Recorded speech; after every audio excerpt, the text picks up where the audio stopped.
tugobye bumali n'ekitundu kyaffe ekyokubiri we twakomye ku bulamu bwa Ssaabasajja Kabaka wa Buganda nga tukulemberamu ebikujjuko ebigenda okuba ng'ajaguza emyaka gye 70 egy'obuto. Munywanyi Ssaabasajja Kabaka wa Buganda ngenda mukutuusa kukosa n'ebyafaayo ebitonotono paka kutuuka ku mazaalibwa ge. Following YouTube channel Export TV, Omwana Soda Facebook page, kosa ne TikTok account Omwana Soda. Ssaabasajja Kabaka ng'awezezza emyaka egimugwanyiza ogenda okubalembaawo bazadde be bamusitula bukolokolo ne bamutwala ku ssomero erimanyikiddwa nga Buddo Junior School nga lino lisangibwa mu kibuga ekimanyikiddwa nga ekya Wakiso mu Buganda.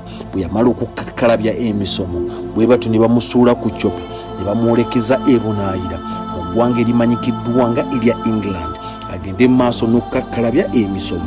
Bamutuukiza ku ssomero erimanyikiddwa nga King's Myard School. Mu budde obwo essomero lino eno lyali lisangibwa mu Bwakabaka obumanyikiddwa nga obwa Sussex era buno eno bwali busangibwa mu maserengeta g'obuvanjuba obw'eggwanga erimanyikiddwa nga England.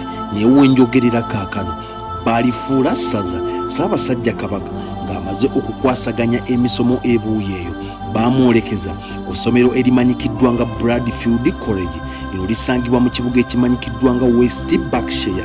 Era essomero lino obudde obwo lyali likwasaganya abaana abatemera wakati w'emyaka 13 paka ku myaka 18. Bwe yamala okwasaganyayo ne bamutwala ku college emanyikiddwa nga Magdalene College ng'esangibwa mu kibuga Cambridge. College eno yabyafaayo nnyo mu UK, yatandikawo omwaka gwa 1828 era Ssaabasajja Kabaka n'akakkalabya emisomo gye.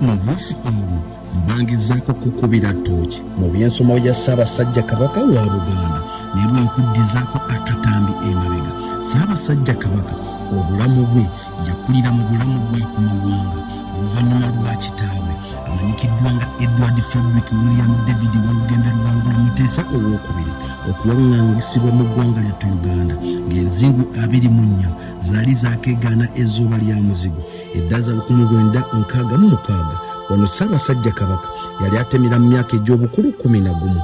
Gwali bwe gutyo omukulu amanyikiddwa nga Obote yali pulezidenti w'ebiseera ebyo yasindika omukulu amanyikiddwa nga Idi Amin Dada ne balumba olubiri lwa Ssaabasajja Kabaka e Mengo ng'ekigendererwa kya kumumiza musu wabula enteekateeka zaabwe zaagwa butaka oluvannyuma lw'abamu ku bakuumi abaali bakuuma Kabaka ne basalawo okumutolosa okumufulumya olubiri bw'atyo n'awaŋŋangukira mu mawanga ag'ebweru. Ssaabasajja Kabaka bwe yatuuka eyo olukujjukujju olwakolebwa okusinziira ku biteeberezebwa baamutega obutwa nga bayita mu mwenge era buneeno tebwamulekera bulamu nga enzingu 21 zaakeegaana ezzooba lya Musenyu eddaza lya 1969. Ssaabasajja yaliko obudde obwo amanyikiddwa nga Edward Frederick William David Walugembe Luwangula Muteesa yaseerera era obudde obwo obuvunaanyizibwa mu mwezi ogwa Ntenvu baabukwasa omuvubuka omuto